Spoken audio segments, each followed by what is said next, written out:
औज़ुबिल्लाहिमिनश्शैतानिर्रजीम बिस्मिल्लाहिर्रहमानिर्रहीम। अस्सलाम वालेकुम दोस्तों, मैं हूं मोहसिन रज़ा और आप लोग देख रहे हैं virtual student support services YouTube channel. दोस्तों, जिन दोस्तों ने अभी तक मेरा चैनल सब्सक्राइब नहीं किया है वो जल्दी से मेरा चैनल सब्सक्राइब कर लें ताकि मेरी हर आने वाली वीडियो, हर आने वाला लेक्चर आप लोगों तक पहुंच सके और आप उससे सीख सकें। दोस्तों, आज की जो मेरी वीडियो है वो MGT 301 प्रिंसिपल ऑफ मार्केटिंग की हमारी जो असाइनमेंट नंबर 1 आई हुई है फाल 2020 की, उस हवाले से है। तो चलिए दोस्तों, हम सबसे पहले अपनी इस असाइनमेंट की रिक्वायरमेंट्स को देखेंगे और फिर हम इसके सोल्यूशन की तरफ जाएंगे। दोस्तों, इस असाइनमेंट की रिक्वायरमेंट के अंदर हमें एक केस दिया गया है एबीसी कंपनी का। ABC company is dealing in electronic equipment, electronic वो गैजेट बनाती है। Recently the company have develop a new tablet computer that is significant advantage over the product of same category in the market. It have following feature: screen उसकी 10.8 inch की है, display resolution 1920x1280 है, RAM उसकी 6 GB है, along with the slot of for additional storage, मतलब 6 GB की RAM है और उसके साथ एडिशनल स्लॉट भी है, आप इसको बढ़ा भी सकते हैं। हार्ड साइज जो है वो 128 GB है। It have the additional battery and 3 USB ports के, उसके साथ एक एडिशनल बैटरी भी है और आपकी 3 पोर्ट्स हैं वो USB वाली। A sound processor and speaker, उसका एक साउंड प्रोसेसर है और स्पीकर भी है।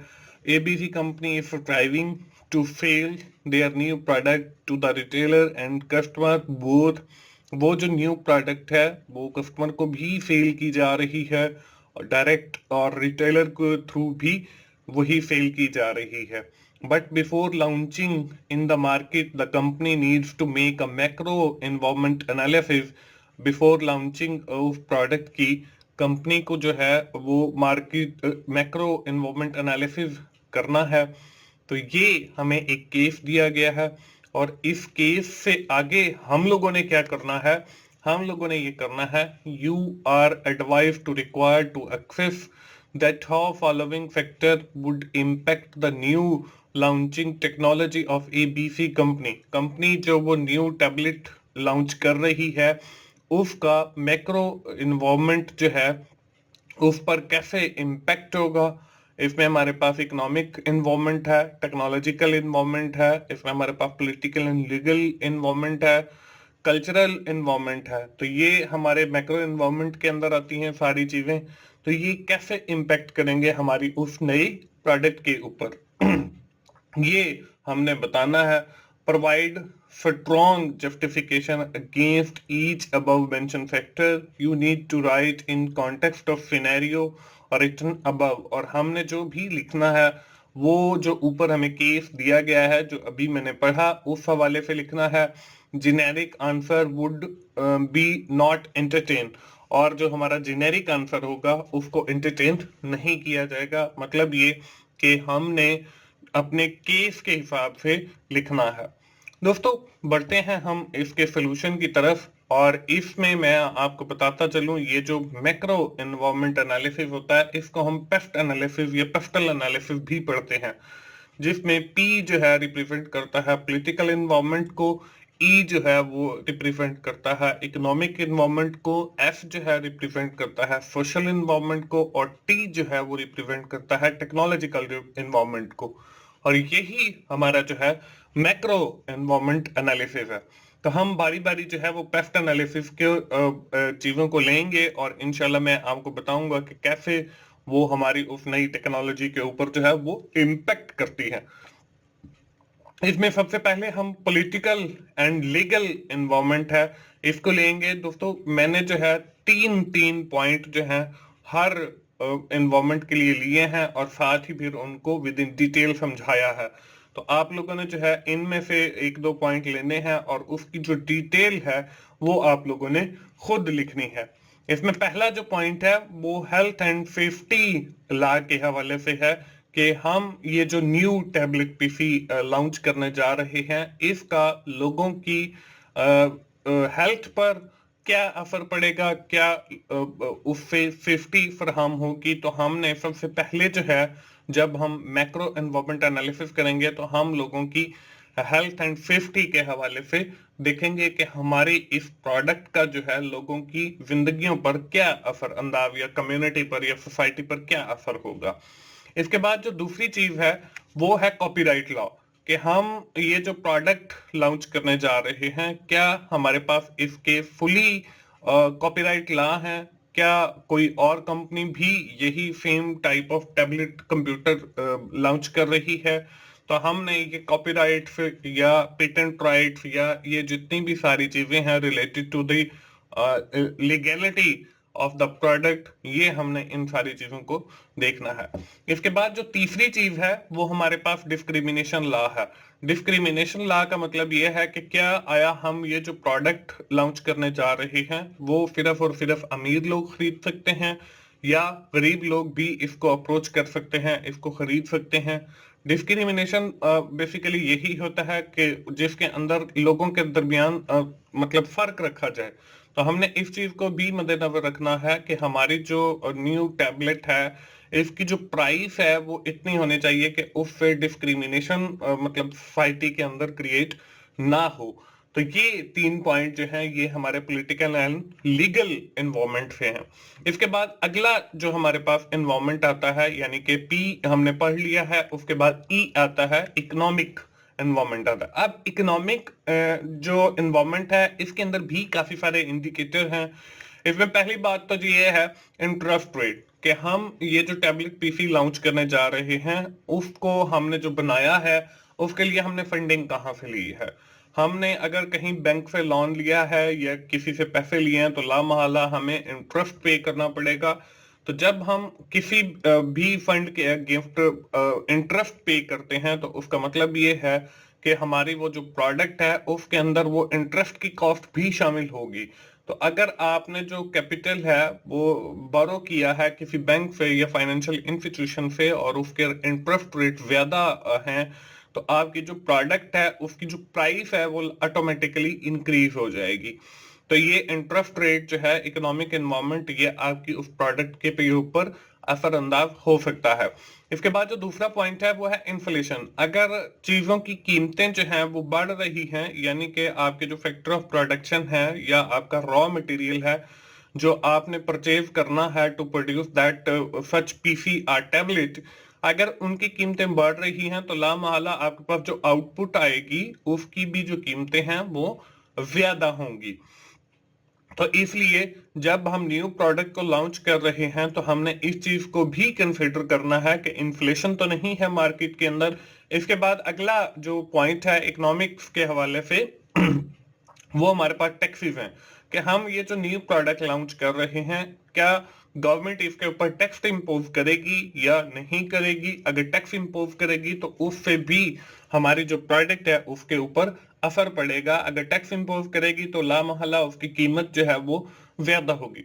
तो दोस्तों इकोनॉमिक फैक्टर के हवाले से जो है ये तीन पॉइंट्स मैंने आप लोगों को बताए और साथ में ये भी बताया कि वो कैसे आपकी उस प्रोडक्ट के ऊपर जो है असरअंदाज हो सकते हैं। इसके बाद अगला जो हमारे पास पॉइंट है वो एस है, यानी कि सोशल है, सोशल एंड कल्चरल। अब सोशल से मुराद यहाँ पे कम्युनिटी है, आपकी मैसेज है, और कल्चर आपके कस्टम नॉर्म्स वैल्यूज और ये सारी चीजें आ जाती हैं। तो इसमें भी मैंने तीन पॉइंट लिखे हैं। पहला जो है इम्पैक्ट ऑन सोसाइटी, कि ये जो आप टैबलेट पीसी बनाने जा रहे हैं या लॉन्च करने जा रहे हैं इसका हमारी सोसाइटी के ऊपर जो है वो क्या असर होगा। ठीक है, अगर उसका एक नेगेटिव इम्पैक्ट है सोसाइटी के ऊपर तो वो फिर आपकी जो प्रोडक्ट है वो कामयाब नहीं होगी। तो before launching the new product you must see the impact of that product on society and peoples. इसके बाद आपके पास जो दूसरी चीज है वो है परचेजिंग हैबिट्स, कि क्या लोग इस प्रोडक्ट को खरीद भी सकेंगे, उनकी हैबिट्स क्या होंगी, उसकी कॉस्ट क्या होगी। ये सारी हमारी सोशल इन्वायरमेंट के अंदर चीजें आती हैं। इसके बाद अगला जो है वो है हेल्थ इश्यूज। ये वही है जो हमने पीछे जब पॉलिटिकल फैक्टर पढ़े तो वहां पे भी हेल्थ इश्यूज था। तो हम ये भी देखेंगे क्या ये जो यूजर इस्तेमाल कर रहे हैं उनकी आई साइट तो वीक नहीं होगी, ये मतलब एक हेल्थ इशू हो सकता है। तो जब हम न्यू प्रोडक्ट लॉन्च करेंगे तो हम उसमें इस बात का भी ख्याल रखेंगे कि ये जो लोगों की हेल्थ है उसके ऊपर असरअंदाज नहीं होगी। उसके लिए कोई हम आई प्रोटेक्टर यूज कर सकते हैं या कोई और अदर ऑप्शन अवेलेबल है तो उसका इस्तेमाल कर सकते हैं। तो ये जब भी हम नई प्रोडक्ट लॉन्च करेंगे तो हमने ये जो सोशल एंड कल्चरल इन्वायरमेंट है इसको भी जरूर कंसिडर करना है और फिर हमने जो है अपनी न्यू प्रोडक्ट लॉन्च करनी है। तो ये सोशल एंड कल्चरल जो फैक्टर हैं ये भी आपकी उस नई प्रोडक्ट के ऊपर जो है वो असरअंदाज हो सकते हैं। अगर सोसाइटी के ऊपर उसका इम्पैक्ट अच्छा नहीं है तो फिर भी लोग उस चीज को नहीं खरीदेंगे। अगर लोगों के पास परचेजिंग पावर नहीं है तो फिर भी उस शेयर को नहीं खरीदेंगे, और अगर हेल्थ रिलेटेड इश्यूज हैं तो फिर भी उस शेयर को नहीं खरीदेंगे। तो जब भी हम नई प्रोडक्ट की लॉन्चिंग की बात करें तो हमने इन फैक्टर्स को मद्देनजर रखना है। इसके बाद दोस्तों आखिरी जो हमारे पास फैक्टर है वो है टेक्नोलॉजिकल फैक्टर। दोस्तों इसको शुरू करने से पहले मैं आपको बताता चलूं कि मेरा एक और YouTube चैनल भी है जिसका नाम 24/7 टीचर्स ऑनलाइन है। इसके ऊपर दोस्तों मेरे अपने रिकॉर्डेड लेक्चर्स अवेलेबल हैं और उसमें आपके ये मार्केटिंग का जो सब्जेक्ट है इसके भी कोई 10-11 लेक्चर अवेलेबल हैं जो आपके मिड टर्म को जो है वो कवर अप करते हैं। आपके जो 3-4 थीम हैं उनको कवर अप करते हैं। तो आप लोग जो है वो 24/7 टीचर्स ऑनलाइन पे जाएं, उसका यूआरएल जो है वो इस वीडियो के डिस्क्रिप्शन में आपको मिल जाएगा। तो वहां पे जो आपके लेक्चर हैं प्रिंसिपल ऑफ मार्केटिंग के, आप उनसे फायदा उठाएं। दोस्तों आखिरी जो हमारा फैक्टर था वो था टेक्नोलॉजिकल फैक्टर। अब टेक्नोलॉजिकल फैक्टर हमने देखना है कि उसका हमारी प्रोडक्ट के ऊपर क्या असर पड़ता है, ये कैसे असरअंदाज होती है। तो इसमें जो पहली चीज है वो ऑटोमेशन। क्या जब ये न्यू प्रोडक्ट हमारी लॉन्च होगी उसका जो है ऑटोमेशन होगी उससे, क्योंकि हम जो है टेक्नोलॉजी एक नई इंट्रोड्यूस करने जा रहे हैं, टैबलेट पीसी यूज लॉन्च करने जा रहे हैं। अगर तो वो ऑटोमेटेड है तो फिर ठीक है, अगर नहीं है तो फिर लोग शायद उसे नहीं खरीदेंगे। इसके बाद ऑटोमेशन हम इन सेंस ऑफ प्रोडक्शन भी ले सकते हैं कि इसके बाद हमारा जो प्रोडक्शन सेक्टर है वो ऑटोमेटेड हो जाएगा या नहीं होगा। तो ये टेक्नोलॉजी का इम्पैक्ट है। इसके बाद हमारे पास सिक्योरिटी है। हम जो न्यू प्रोडक्ट लॉन्च करने जा रहे हैं उसका सिक्योरिटी फीचर कैसा है। ऐसा तो नहीं है कि हम उस प्रोडक्ट को खरीदें और पता चले जी हमारा सारा का सारा जो डेटा है जो हमने उसके अंदर रखा था वो हैक्ड हो गया या चोरी हो गया। तो ये भी एक टेक्नोलॉजिकल फैक्टर है। इसके बाद आखिरी जो मैंने लिखा है वो है प्रोडक्शन मेथड। क्या हम वो जो प्रोडक्ट लॉन्च करने जा रहे हैं हम उसके लिए प्रोडक्शन मेथड कौन सा यूज कर रहे हैं।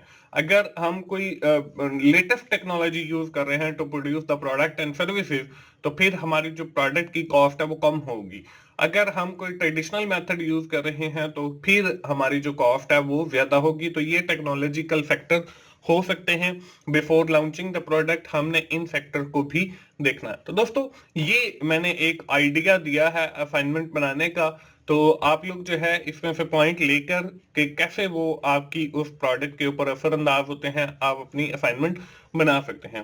दोस्तों आखिर में मैं फिर यही कहूंगा कि आप 24/7 टीचर्स ऑनलाइन को जरूर विजिट करें और वहां पे जो लेक्चर्स अवेलेबल हैं आप उनसे जरूर फायदा उठाएं। दोस्तों अगर आपको मेरी वीडियो अच्छी लगी है तो आप उसे लाइक कीजिए, अपने दोस्तों के साथ शेयर करें और फीडबैक जरूर दिया करें इन शेप ऑफ कमेंट कि अगर कहीं पे कोई कमी कोताही है तो आप उसको भी इग्नोर करके बल्कि ठीक कर लिया करें। दोस्तों मिलते हैं अगली किसी असाइनमेंट सोल्यूशन के साथ या जीडीबी सोल्यूशन के साथ। उस वक्त तक के लिए अल्लाह हाफिज।